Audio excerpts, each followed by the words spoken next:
So my name is Jason Leaf. I work very part-time for the Office of Social Justice in the Christian Reformed Church, and I also work for the Evangelical Immigration Table. And I am here with Jim Skillen, who was the Executive Director of the Center for Public Justice. Jim, thanks for being with us. And maybe talk a little bit, if you would, about how the Center for Public Justice came about and how your work there really kind of came about. Well, this goes back into a little bit of history since I'm a little older than you, Jason. But I have to say that before I entered into some discussion with people, well, I should step back before that a bit.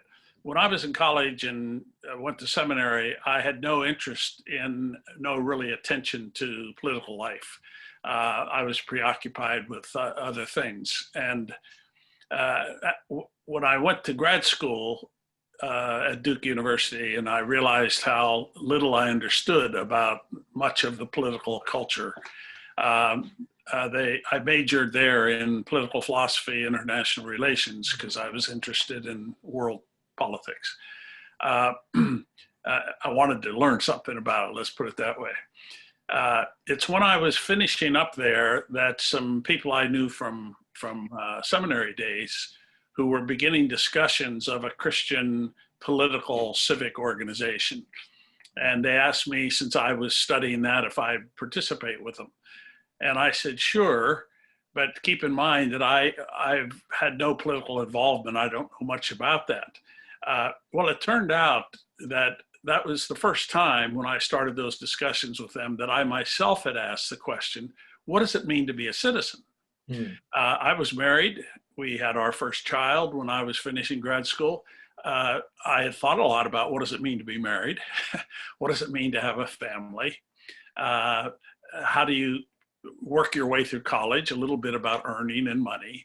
But whereas I was aware of the world and was studying, I was really studying with the mentality, how am I going to teach college students about how to think about public life from a Christian point of view? Mm-hmm. And from the beginning, I realized that they would say, well, what's that got to do with Christianity? And I'd say, well, everything. Mm. Oh, well, like what?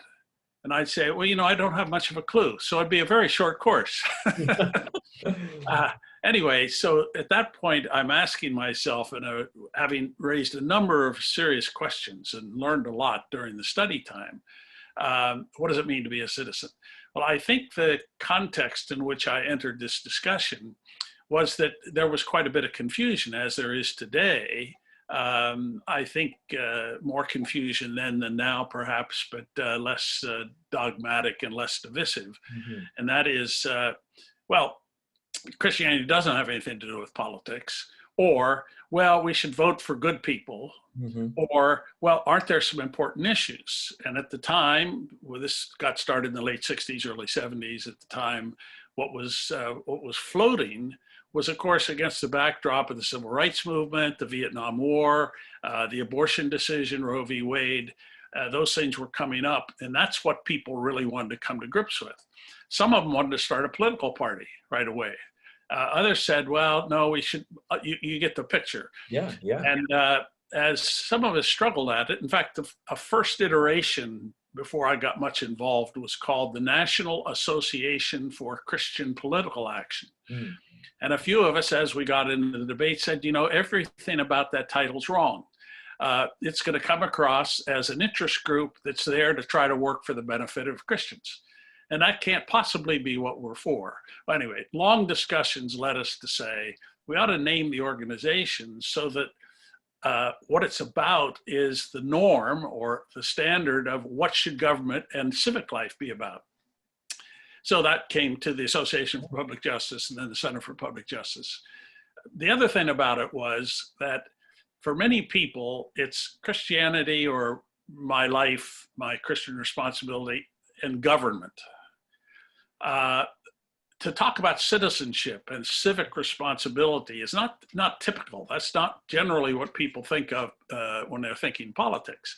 Yeah. It's not that they don't know that they should stop at stoplights and pay their taxes and so forth for the most part.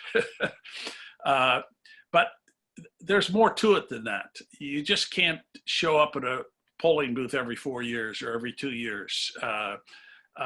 There's more to it.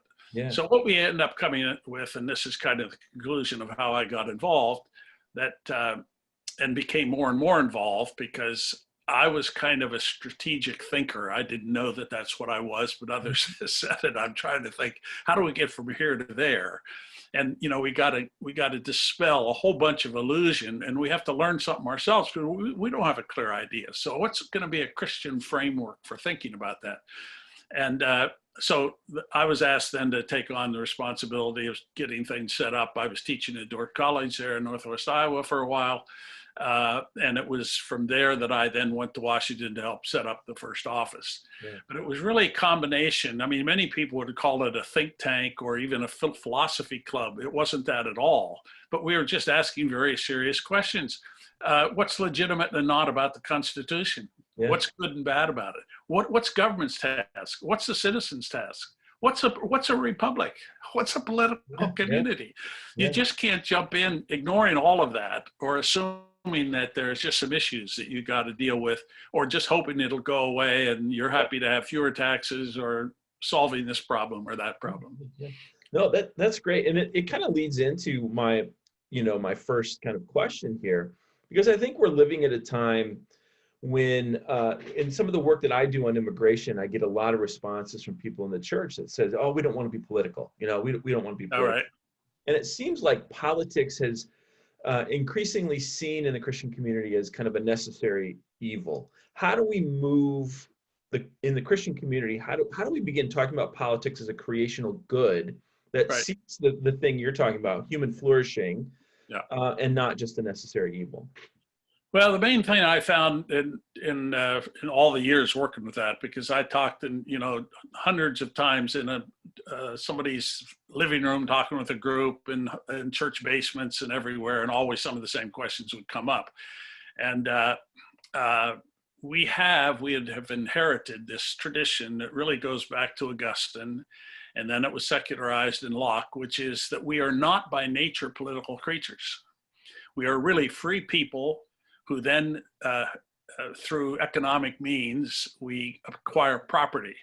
And what we need is an umpire that'll protect our lives and property. That's kind of the view people have.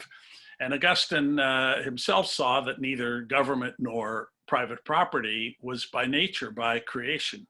It came because of sin. And so government's there to kind of restrain evil, punish evildoers, and let people go. Well, if you have that view, and we've all inherited it, as Protestants especially, Catholics have somewhat different background, but most of them, all Americans have about the same one. And John Locke essentially said the same thing. We're free individuals, and it's when we start acquiring property that we endanger one another, and therefore we're threatened. And I developed the argument, others have done it too, I'm not unique, to say that's not a right reading of the Bible, to say government was given because of sin. And my analogy is, when God created human beings to have children and to have families, there was no need for any, you could say, punishment reprimanding for doing wrong, except for sin. When sin comes into the world, then at every front, you have this thing of different people being responsible. I mean, you have to have rules. You have to have a process through which. And if students or professors are cheating on exams at the college, well, there need to be a punishment, a reprimand, a fine, an F, getting kicked out of the class, whatever. An argument is that we were indeed made to be creatures who would develop. I mean, we were called to govern the earth, basically. We're called to develop all kinds of areas of life. And what people read early in Genesis is too much that about the eye for the eye, punishment for the evil doing. But if you think about it a little bit, it doesn't take too much. You think, well, what is the punishment supposed to be for? How do you even know what's bad in public life? If somebody's controlling the sword, go to Romans 13. Mm-hmm. How do you know what's wrong that needs to be punished? Well, it's according to a norm of justice, basically. That's what the prophets are railing against, the injustice of the kings and the people. There's some standard that you're saying that must not be done, whether it's murder or some other crime. Well, how do you know it shouldn't be done? Well, because a well-ordered people, a well-ordered clan, a well-ordered whatever should look like this. So the reason for the punishment is to, again, keep those who are disturbing right order out, or the punishment, and calling people to do right order. And that's really then the question, well, what's the right order?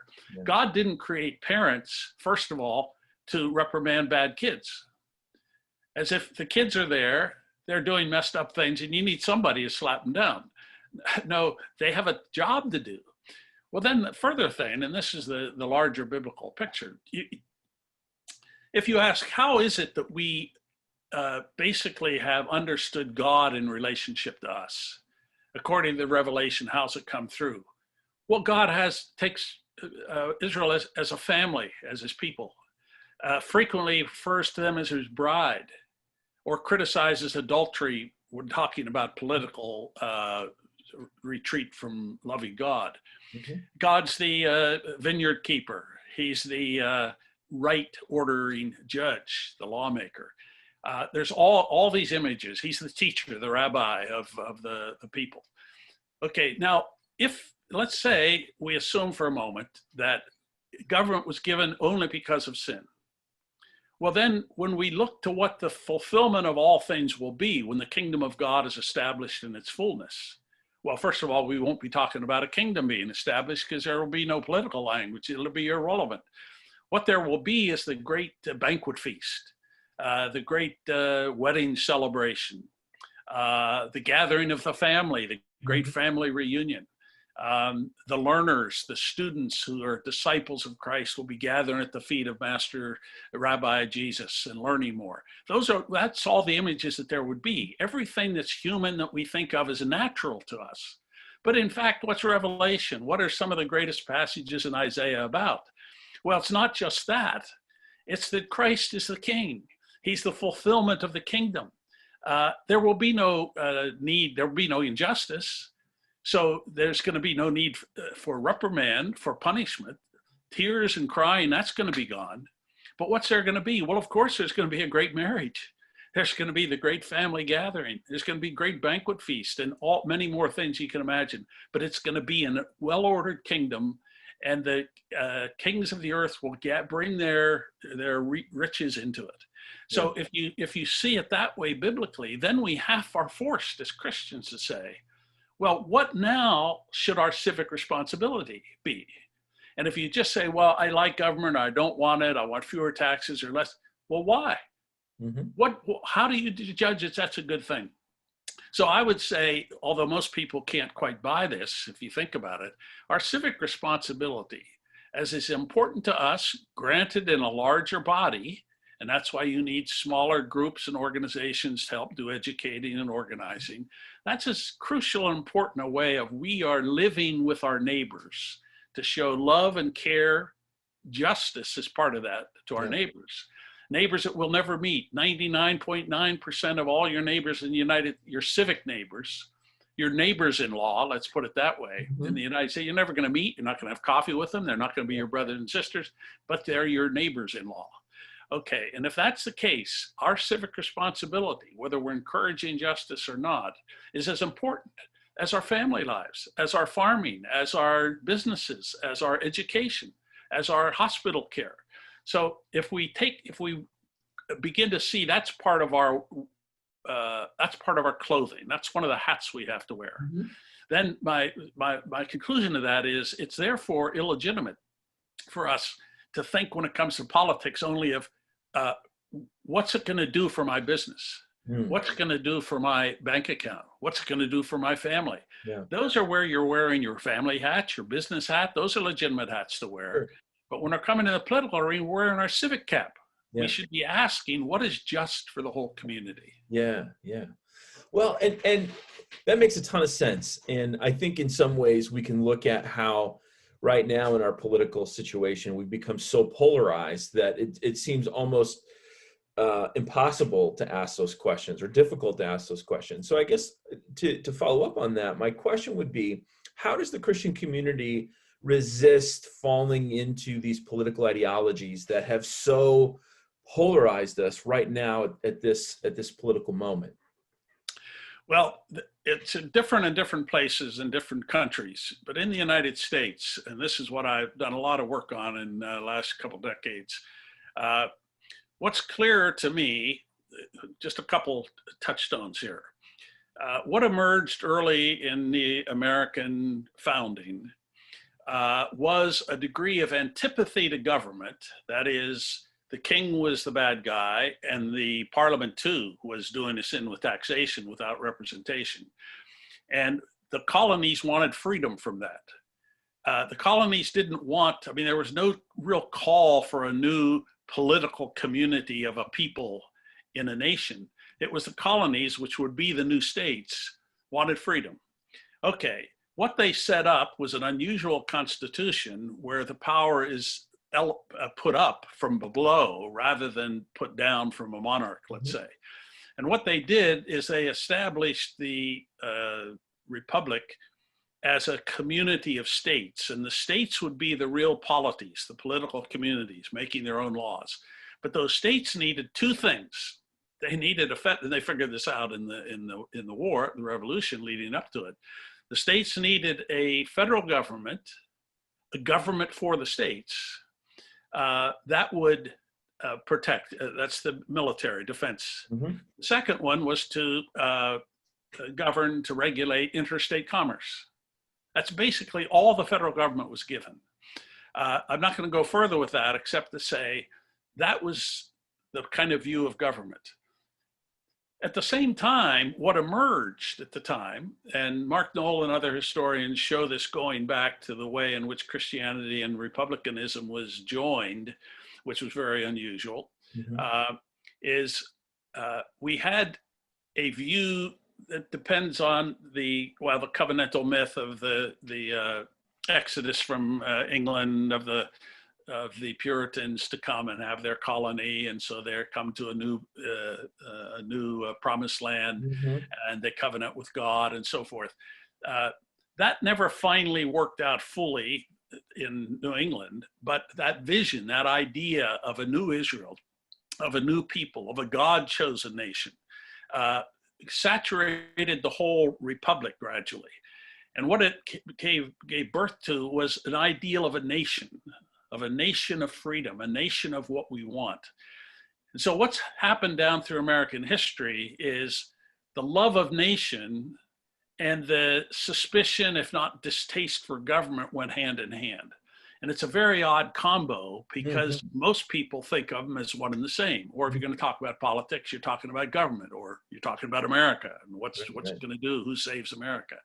All that's background to say that I'm now convinced that the ideal of America as a new Israel, that was the language around the time, preachers preaching this. This wasn't me just putting words in it.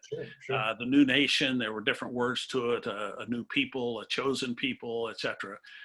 That language, which now only shows up once in a while. Reagan brought up the idea of a city on a hill. That's one of the symbols of it. The idea of making America great again is part of a saving the nation. One of Reagan's key lines, key themes for his election was, I'm going to get government off your backs, meaning getting government off your backs, which will save the nation, because what the Democrats have been doing with government isn't any good. But that ideology is a nationalist one. Yeah. It's an ideology of dedication to a nation. And nationalism is the strongest ideology in the world right now. Yeah. It's not communism, it's not socialism, it's not liberalism, it's nationalism. And that takes different forms. But in the United States, that civic religious nationalism, and I call it religious, because the idea of God choosing America is very deep in the bones, especially of evangelicals, but it was throughout the 19th century in the bones of what today we would call liberal Protestants. This is a chosen nation. And then when I'm asking myself, and now I'm getting to the evangelical, the world in which I grew up, and it touches most of us in Christian colleges, what emerged gradually is, for evangelicals, Jesus Christ, Christianity, the message of the gospel, is the saving of souls for eternity. Yeah. Jesus is the savior of souls or of individuals for their future. Okay, well, how do you make sense of life in this world? Well, you just do it the way everybody else does. Yeah. Be good, be honest, be thrifty. But I mean, you're just working. And what you're doing in this world, well, then what holds it together? Yeah. God created America to bring salvation to the nations, salvation of you could say, this worldly salvation, not a Heilsgeschichte, not a holy salvation, but an earthly salvation, the light that would be to the world to bring democracy, freedom, and prosperity. Okay, now that can ring many bells. It can pick up the bell of scientific progress, trusting science. It can bring up making more money, keeping America rich. It brings up power. Yeah. America should be number one in the world. Now, my thesis is that for Christians, for most of America's history, and today, especially evangelicals, see that the relation of Christianity to America goes hand in glove. And I would say it can't go hand in glove if what you mean is Christianity as the story of God's work in the world and all that he does with his creation. And over here, it's not through Jesus, it's through America. Yeah. That's basically, you hear all the talk about God, God bless America. That's America's God they're talking about. That's a choice of, that's not the God of Abraham, Isaac, and Jacob. That's not the God of Jesus Christ. So there's a dualism there, and I would say they're competing religions. Yeah. It's like Israel having worshiped God, but they had these private gods they had in their tents. It's a dualism, and I'm very frank about it because I think it's quite evidently there. But for many evangelicals, that's anathema. Yeah. But if you listen to these preachers and other evangelical leaders, the Jerry Falwell Jr., the Franklin Graham, and others from different circles. What they're all doing to make it possible to say Trump is God's chosen person for our time. This is God choosing a president for America. It has nothing to do with Jesus Christ. Yeah. God choosing the president for this time, because what he's choosing is not a good guy. He's choosing somebody that can smack down bad guys and save America, because the ultimate thing is to save America so it can save the world. Yeah. Well, that's not the ultimate thing of the Bible. Right. That's not the ultimate thing Christians should be doing. Yeah. Well, and that makes sense of so for, I think, a lot of Christians, the question of how can evangelicals support this or that or the other thing, to put it in the terms of that dualism of recognizing there's a difference between talking about salvation in Jesus Christ and then what God is doing with America, that begins to help make sense of why certain evangelicals might be able to make that argument about why they can support this on the one hand and yet believe this on the other. Well, I think so. And because part of what it does is for them, the Christianity, because many of these preachers are basically saying the Bible supports, or the Bible gives grounds for this. Well, if it does, then that must mean that the whole Christian framework I've been raised in or I'm listening to justifies what I'm doing. Yeah. Well, it doesn't justify it, but what they bring in then, and this Wayne Grudem, a theologian, pastor who's written books on ethics and politics, he's had some recent essays. And basically what he does is he makes that very argument. Yeah. But his political stuff that he says is clearly biblical are just the conservative side of the liberal movement. It's free markets, it's this. You don't get that in the Bible. Yeah. You can't get a modern political doctrine out of the Bible.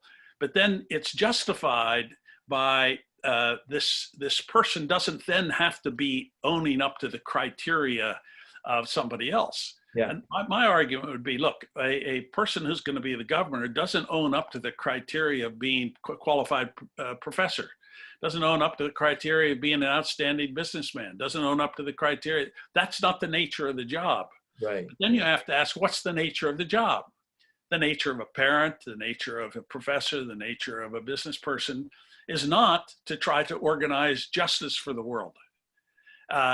If they should do justice in their own realms, parents have to do justice to their kids, but the reason for the family doesn't exist to see that it's a just community. It's to be a loving community.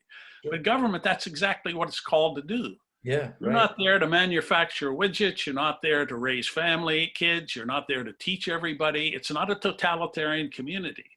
It's a very specific community that's there to see that justice reigns among them all. Yeah. But that means then, and this is where it's so discouraging to be teaching political science and working at the Center for Public Justice, which has a very small support base because it doesn't appeal to most Christian Americans. Yeah.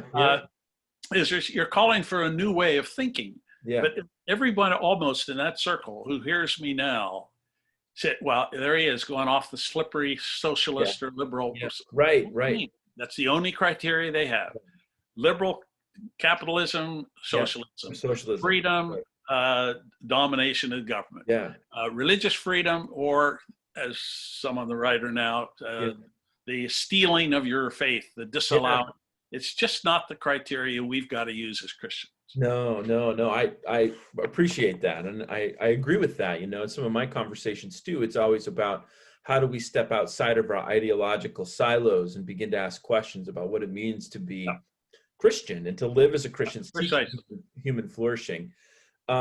Which leads me to, really the issue that I've been involved in. And so you've kind of set the stage here maybe for kind of thinking about this. But as we think about immigration and immigration reform, I mean, it's right now politically, it's such a big deal, and it's being pulled when you think in the different directions from these different kind of ideological perspectives. And yet, when I go around and I talk to people, whether they're Republicans or Democrats, most Christians, there's common ground. I mean, there's common ground on the immigration issue where they'll say, hey, we don't want to deport people. We don't want to do this. They just have these different emphases. So I guess my question for you as somebody who thinks about politics from a Christian perspective is, what do you see as the primary issues at play in seeking immigration reform? Well, there are a couple. I want to say a little bit about some historical markers that I've, recently learned about as I was looking into this. But one is that if the primary means of governance in the world right now are states, many things we call states that are members of the United Nations, for example, are hardly states at all. They hardly have decent governments. They may not have courts. They may not have, the police are more a threat to people than a help, etc. There are lots of problems with so-called states. And my argument would be that that's not the end of what good government requires. But insofar as states and their governments, so the United States, Canada, Mexico, England, France, all the rest, insofar as those states have responsibility within their borders, then it is the case that all kinds of questions about what is citizenship obligations, what are citizenship rights, how do we nurture those citizens, and for people wanting to come in or to exit, how do we do that justly and properly? The idea of, well, just open borders. Anybody that wants to come from anywhere on any terms, it doesn't matter, just come on in. A kind of flood where there's no way to, among other things, introduce them to what the obligations of citizenship are, to make sure that in some cases they aren't part of a criminal gang or whatever. That's a perfectly legitimate thing. And I think the foundation, if people ask enough about it, is how do you have just citizenship? Yeah. And that means justice at the borders. Yeah. But it so happens that the divide over that has come with a great deal of historical background. For one, it seems quite evident to me, if you look at all of the crises in countries from which many immigrants are coming, some of them threatened by death, starvation, whatever, and how it is that they're flooding, especially into Europe, far more than anything that we've experienced. Well, it's going to have to be international. You're going to have some international agreements. And that's what's extremely difficult. Even the international agreements that we have had with Mexico and Guatemala and some other Latin states, those are, well, they're often abridged. They're often not paid attention to. But there are some international laws that we've signed on to them. One of them is asylum. I mean, you know, there's a point at which any government, again, if they'll obey it, if they can, must at least give attention to, consider whether someone's quest for asylum is a legitimate one and not a fake one. Well, that means you've got to have the framework for doing that. So I would say the thing that's mostly missing is the recognition that the United States is not some sovereign that has no responsibility for anything outside its border, and it's simply going to decide who gets in and who doesn't. Yeah. We're going to have to think internationally and come up with better international regimens, and right now that's an almost impossible thing to be achieving. But the second side of it is that there's a whole history in the United States, and I hadn't realized how far this went back when you think of in terms of immigration.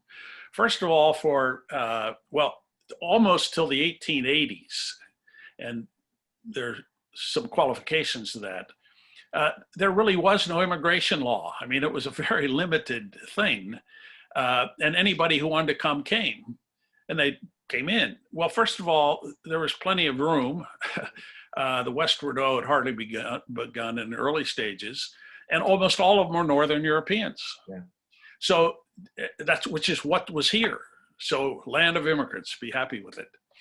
But at the time that the Statue of Liberty was being set up, with the whole "I bring me you're weary and you're tired" and so forth, the very time that was being set up was when the Congress is passing some of the most restrictive laws of how to decide who gets in and who doesn't. Yeah.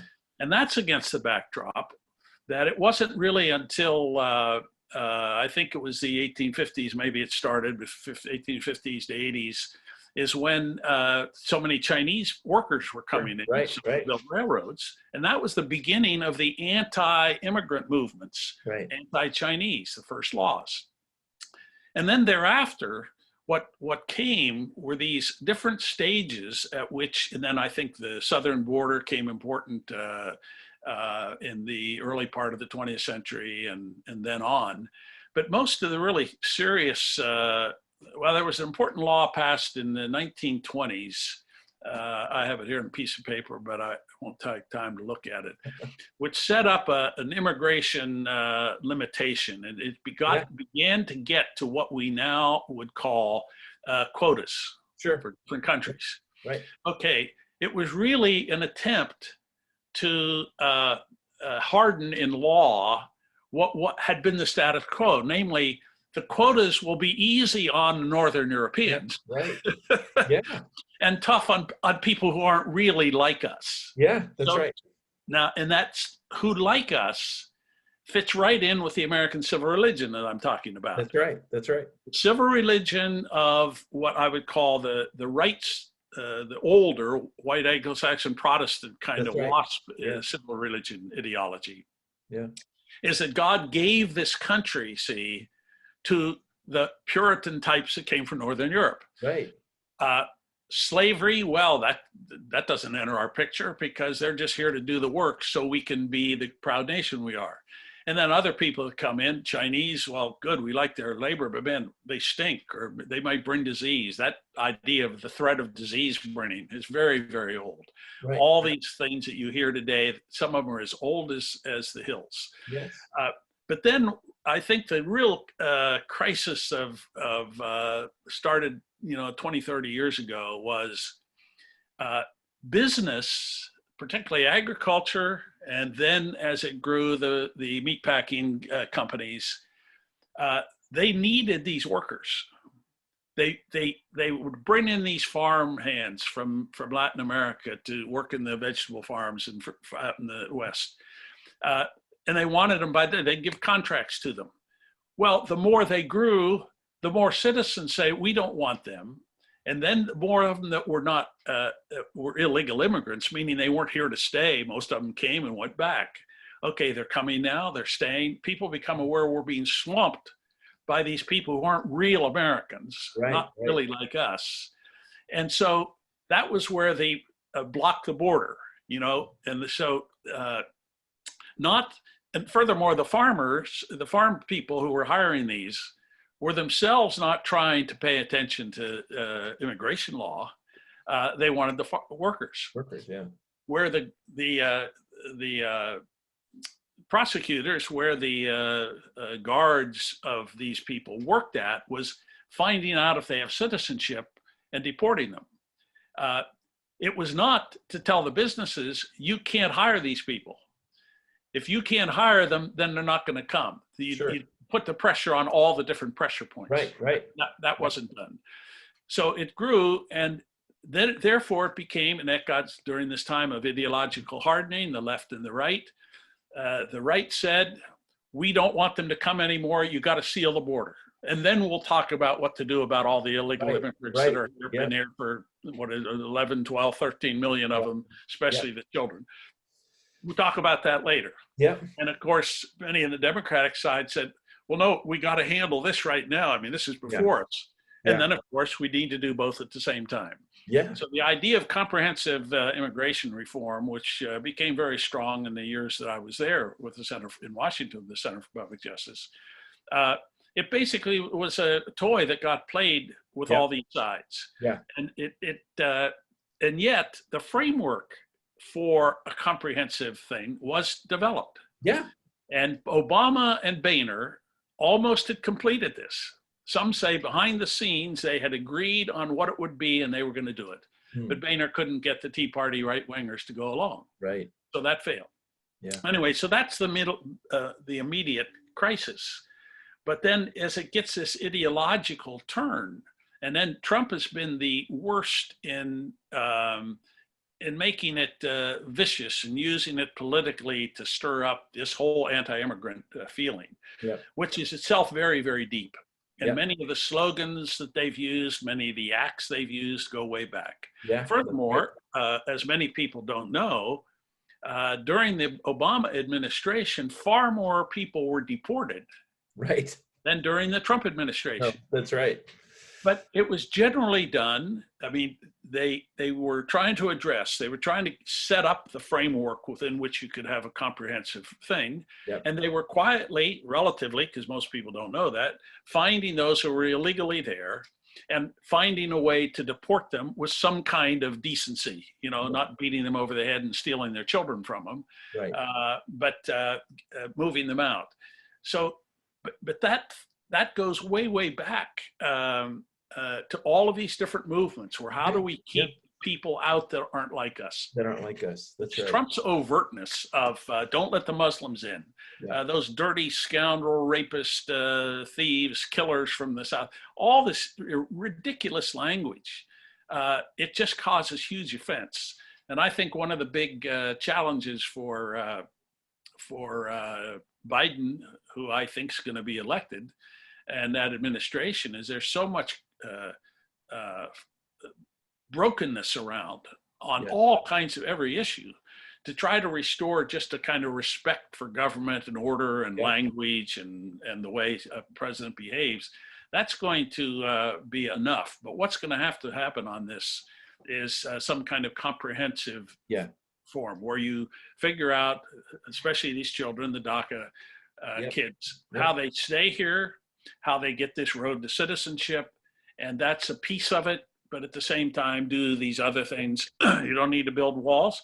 You have to have enough people at the border so you can hire and deal with them so they can get in legitimately.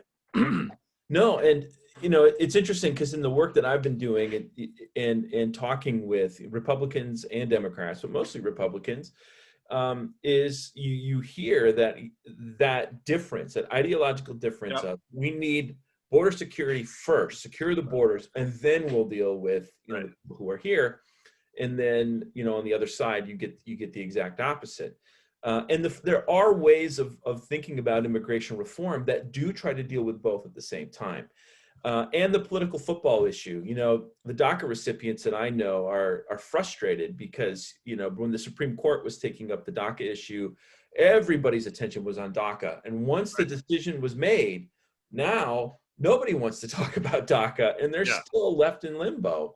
Yeah.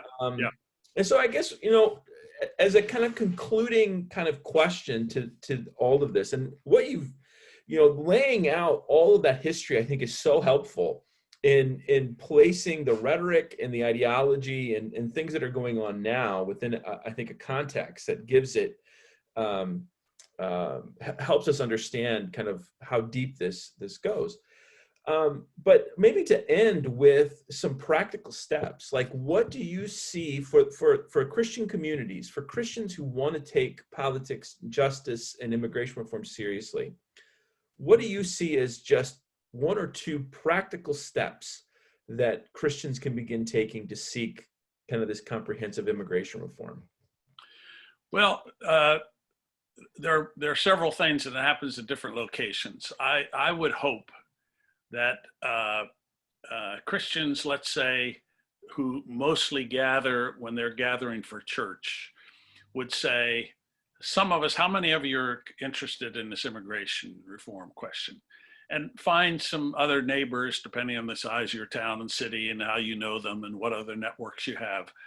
From other churches, it doesn't have to be only churches, but people who are going to say, look, I am a Christian and I'd like to figure out how to be a good citizen. Yeah. How do I think about this? Get together and very simply begin to start reading about and discussing and meeting with people who are immigrants. It can be somebody from Eastern Europe, but there better be somebody from Latin America. Yeah. And ask them, say, look, we're here to learn. All of us, almost without exception, have heritage going back to immigrants. Yeah. But we have, without paying much attention to it, we pretty much rolled over the real natural native Americans. Yeah. And then we treated as not really part of the country, the African-American community that was brought in as slaves. They didn't immigrate by choice, but they're coming. And all along, we have had people that weren't part of the white Anglo-Saxon Protestant world. Right. All along, it's been America. And just as we have to struggle with how do you do justice to people of those different cultures, we have to ask how this should be done. Yeah. Begin reading a little of this history. There are all kinds of books that are out now. I haven't read them, but I've read some good book reviews. There are articles. Yeah. And nobody has to do deep stuff. I mean, but there are people who like to read history. There are others that are friendly in the family and the community, and they know there's some immigrants. Just start that, because until we get a little acquainted with it, it'd be like you and me sitting down to discuss some nuclear physics problems. Right. I don't know what you know. I know nothing about it. Yeah, me neither. Well, we wouldn't get very far. Right. Or pretty soon you would say, I think we ought to have more bombs. And I'd say, no, I think we ought to have fewer. And that would be our nuclear debate. Yeah. So it has to be understanding, but also that there are organizations, and some of them are coming to the fore, have been coming to the fore, particularly over all of this. Yeah. Some Latino organizations, those that are working, what you're involved with, where some people know. I would say to them, like you used to say to Center for Public Justice, look, just join up, sign up for it, and begin paying attention to what they're doing and what they're finding, because they're paying, some of them are paying full time, spending full time on this. Yeah, that's right. So join an organization to be a part. You don't have to be an advocate. You may not disagree. You may not agree with everything. I joined lots of organizations if they require dues with minimum dues. Some of them let you just get on just so I can find out what's going on, that I can hear the different voices. Yeah. I think that's the thing. And then as issues come up, I mean, most people can't follow too many issues in Yeah. Congress. And of course, there have been few that Congress has dealt with meaningfully in the last 4 years, and during the time that Obama was really tied up and couldn't get something through Congress.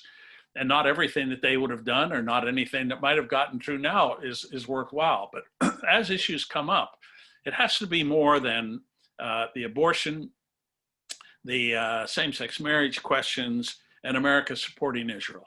Those are the ones that get evangelicals so tuned in by so many organizations they're a part. They don't know the issues, but if so-and-so says it, I got to write my letter to Congress and say, don't let such and such a happen, or do this. We're going to have to pay a little of attention. Again, a group helps. If you just have 3 or 4 of you that say, look, would you pay attention to the New York Times? You pay attention to the Des Moines Register or whatever is local. Why don't you look at what the markup bills are that are coming out of Congress right now, and find out what's behind it? Ask, go to the Congressional Research Service or something, and then let's have coffee again. Tell me what you find. What are the contrasting views? Who might we call in to talk with? Because if it's a small community may not have some of the resources, but online you can get to almost anything now. Sure, that's absolutely. So you say, look, let's watch this film. Let's watch this interview, documentary, and talk about it. And if we think it's really good, well, then, man, let's show it at our Sunday school class. Let's ask the teachers at whatever level it's for at the school. Have your kids seen this? Do they know about this? Show this one and this one, because this one's pretty right wing and this one's pretty left wing or whatever. But anyway, that's the kind of thing that that's great. And that fits right in with what the organizations I'm involved in, the Office of Social Justice. Immigrants Are a Blessing, Not a Burden campaign that they're doing right now.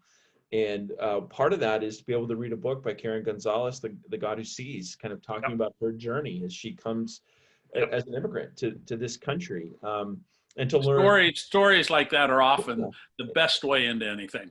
If I can read a great novel that gets me excited about something I didn't know, then I'm ready to read the history books. But not before, usually. And for me, as I go out and have conversations in churches, one of the things that I've realized too is that we have to learn to be able to love our neighbors, which isn't just our immigrant neighbors. We need to love our immigrant neighbors, but we also need to love our neighbor on the other side of the political aisle. Precisely. And so how do we begin to set aside some of our ideological issues and learn to listen to one another again and in these conversations? Well, Jim, thank you so much for this. This has been really, really wonderful and helpful. It's been good for me to hear that whole history. I think that's fascinating. And the work that you did with the Center for Public Justice. I mean, I think it's important as we think about the Christian community, to recognize that to live in this world seeking human flourishing, and then what does it mean to be a citizen, and how do we recognize that the gospel goes beyond just my own individual personal salvation, but is about the transformation of all creation. So thank you so much for taking the time to do this, and blessings on your continued work. Thank you, and the same with you. God's blessings in your work.